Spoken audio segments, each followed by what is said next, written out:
গাজার উপকূলের দিকে এগিয়ে চলেছে গ্লোবাল সুমুদ ফ্লোটিলা। বিশ্বের বিভিন্ন দেশের সহস্রাধিক শান্তিকর্মী, অধিকারকর্মী ও স্বেচ্ছাসেবী নিয়ে গঠিত এই বহর ইসরায়েলি অবরোধ ভেঙে গাজার মানুষের কাছে সরাসরি সহায়তা পৌঁছে দিতে সংকল্পবদ্ধ। কাতার ভিত্তিক সংবাদ মাধ্যম আল জাজিরা জানিয়েছে, ফ্লোটিলার মিকেনো নামের একটি জাহাজ ইতিমধ্যেই গাজার আঞ্চলিক জলসীমায় প্রবেশ করেছে।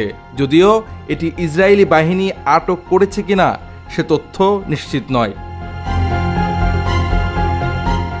ফ্লোটিলার লাইভ ট্র্যাকার অনুযায়ী বর্তমানে প্রায় ৩০টির মতো নৌযান এখনও যাত্রাপথে, যেগুলো গাজার অবরোধ ভাঙার লক্ষ্যে ভূমধ্যসাগর পাড়ি দিচ্ছে। তবে ইসরায়েল এই যাত্রা থামাতে শুরু থেকেই মরিয়া।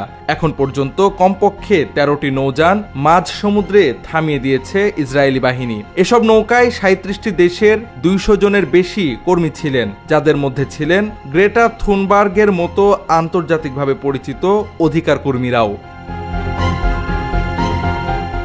ইসরায়েলি নৌবাহিনী শুধু আটকে দেওয়াতেই থেমে থাকেনি। জলকামান দিয়ে আক্রমণ, জাহাজের যোগাযোগ ব্যবস্থা অচল করা, এমনকি আন্তর্জাতিক জলসীমায় অভিযান চালিয়ে কর্মীদের আটক করতেও পিছপা হয়নি তারা।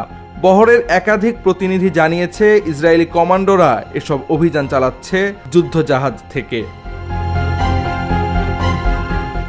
ফ্লোটিলার মুখপাত্র সাইফ আবু কেশেক ইনস্টাগ্রামে দেওয়া এক মিশন আপডেটে জানিয়েছেন, অভিযানের মধ্যেও ফ্লোটিলা থেমে নেই। এখনও যেসব নৌযান চলমান রয়েছে তারা গাজার উপকূল থেকে মাত্র ৮০ থেকে ৮৫ কিলোমিটার দূরে অবস্থান করছে।